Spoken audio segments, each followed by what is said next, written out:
Hey guys, it's Mike the Wrestling God Smith, and you guys are watching On Wrestling. So, I just got finished watching NXT TakeOver 30. I know you guys have been giving me view on my predictions, and I'm gonna tell you, Wednesday, this Wednesday, it's gonna be it's gonna be a volatile situation on Wednesday, and I'll tell you why once I'm done with this review. But the first match we had for the NXT Takeover, it was Finn Balor against Timothy Thatcher. It was a really good match. Timothy Thatcher was putting the work in Finn Balor. I don't think he would have won if he didn't do the coup de grace, and his knee was pretty banged up. So I think he might be injured from that match. They didn't say, but I think he might be injured, or because like Timothy Thatcher's no joke. He was doing a lot of submissions to because he's a big dude, but he's a fast guy too. You got to catch him off guard. But Finn beat Timothy Thatcher. That was a quick match. And then we had our North American title match. And I gotta say, the ladder match was off the chain because I got to see a lot of things. And I'm telling you guys, like I said, we had a lot of good. The crowd was into it. Beth was into it. Vic Brosip was into it. And Corey Graves was there, which I'm glad he's on NXT because it was really good. It was really good because for the first time in my life, this dude, like I'm telling you, Bronson Reed is like he was no joke. Like he was throwing he was doing power bumps. He was throwing dudes in the ladders. He was using the ladder as a weapon. He was doing moving like Bam Bam Bigelow, and he had the color. He had the colors inspired by him. I liked it though. I liked that he had the Bam Bam Bigelow colors. That was cool. I like that. I also like that when Damian Priest came out, his entrance, he did his pose, and the flames came up. That was awesome. The pyro was cool. The old Shawn Michaels like chain mail, which was cool. Chain gear, I liked it. That was a nice touch because he wanted to be the bad guy, I'm not gonna spoil it yet. And like I said um, but Damian Priest is a beast. Like him doing like he was doing kicks, he was doing choke slams, he was doing Spanish flies, he was doing stuff on the ladder that I didn't even think he was going to do, and he was throwing the ladder like he was doing the ladder. Cameron Grimes was good too because he was doing cave-ins on everybody. He almost won because he almost grabbed the belt. He almost had the belt, but Bronson Reed just picked that dude up and power bombed him, and he was out. And then Johnny Gargano tried to do the spear and the one final beat to Bronson Reed, but he miscalculated and Candice got interfered. And then I'd never seen Bronson Reed do this, but this dude did a frog splash with relay Candice on top of his on his back, and that was sick. But I think she might be injured. I don't think she might be wrestling again. Cause she must have got a fracture. Or her neck must have she must have got a fractured neck or a concussion because she wasn't waking up.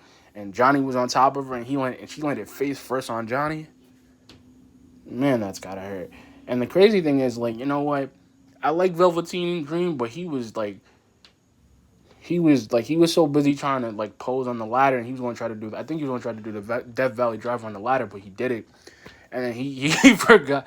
He was like, oh, and he was trying to grab the belt, and out of nowhere, like pretty much everybody's done, and Damian Priest and Johnny Gargano are the only two on the ladder, but he knocks Johnny Gargano off, hits him with the belt, and he grabs it, and I'm actually glad that he became the new champion.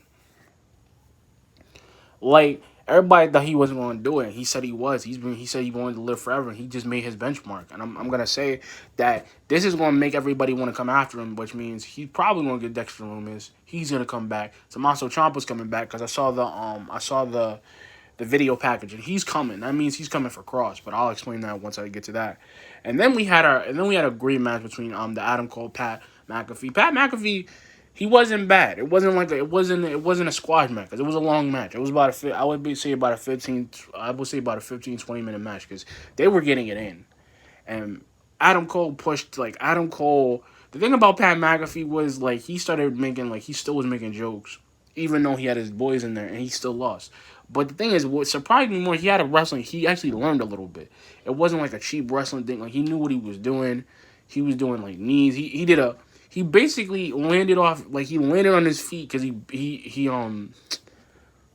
I think he did a moonsault and he landed, and Adam Cole was just shocked because he was able to kick out of everything. He kicked that last shot, and then Adam Cole's like okay, and he woke up and he was just beating on him. Pat was just beating on him and stuff and trying to like hold him like he was a tall dude with a short dude, and it was a good thing. But this is why he doesn't belong in NXT.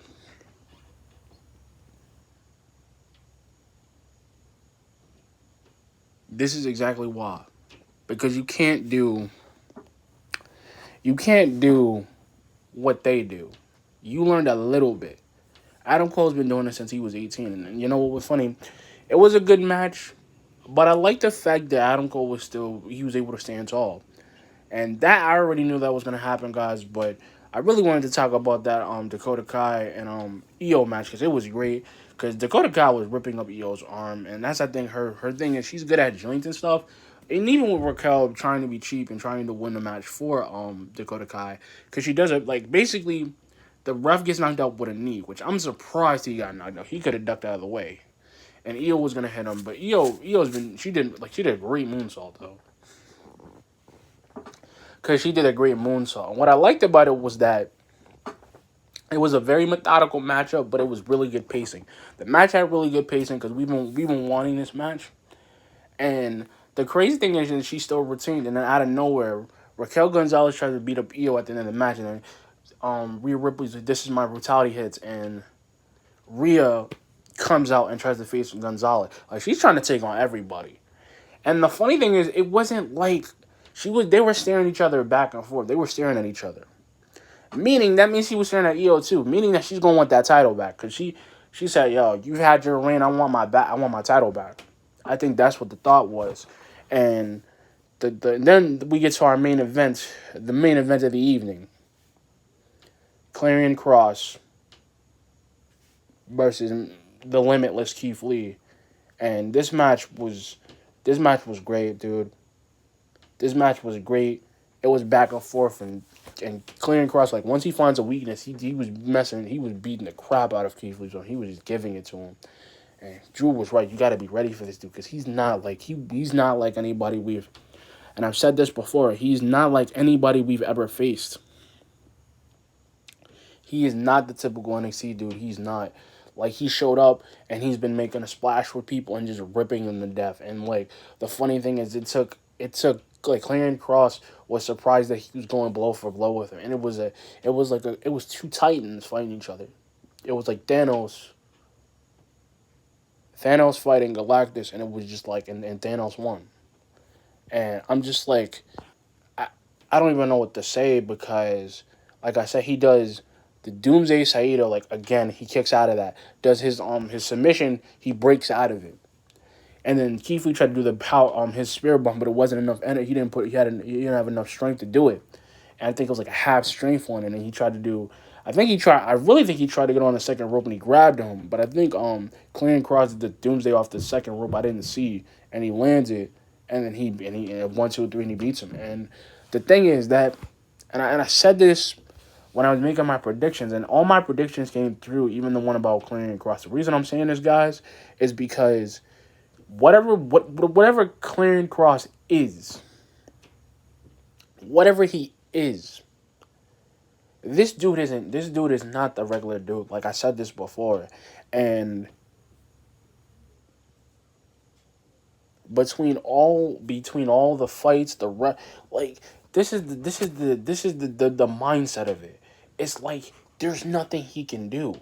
It's like this dude got the belt in he got it on his first paper, his second takeover. This is not his first. This is his second takeover, and this is the thing about Keith Lee. If he was able to beat him with just for the NXT title, if he would have beat him for both, it would have been over. He would have been double champion. He would have did it in a day.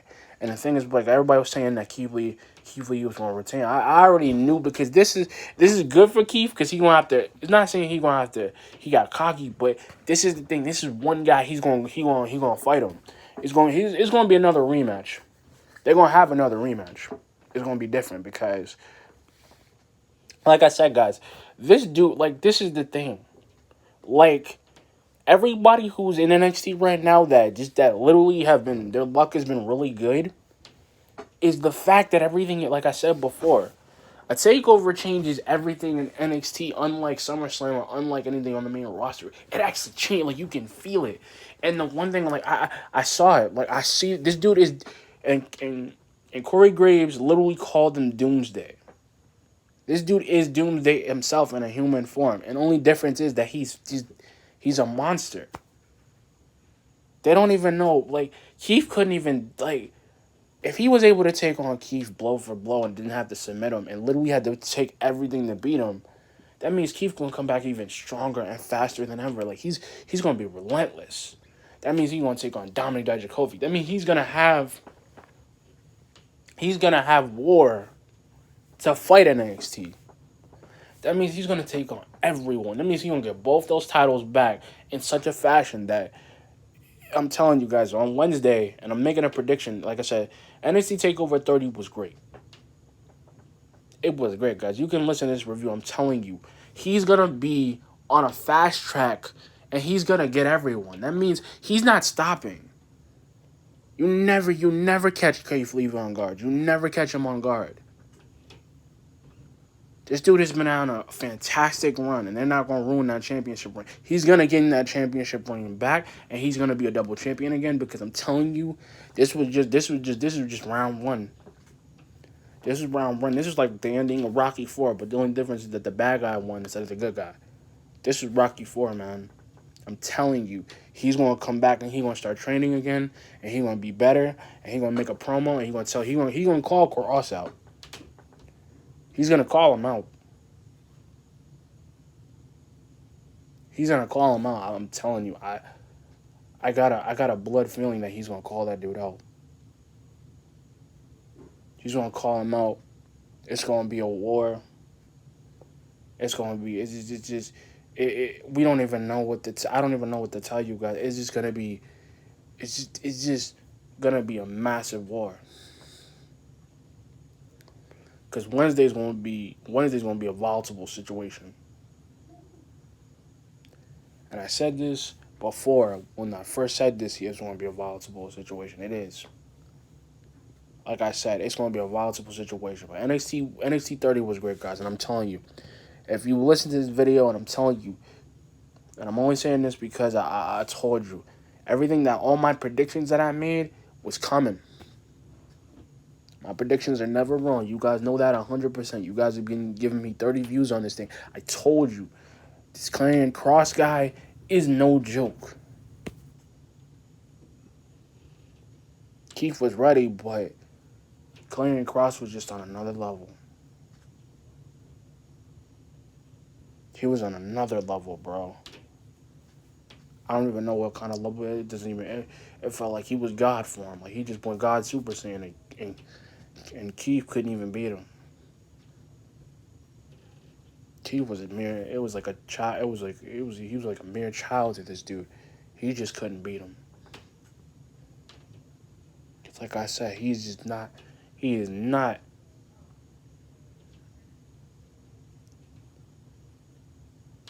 He is not. We don't even know what on NXT have they unleashed, man. They signed the right dude to this dude, like he's untouchable. And Adam Cole gonna try to go after him. Son, if Adam Cole did, you have to use the Undisputed Era to do that, or somebody, because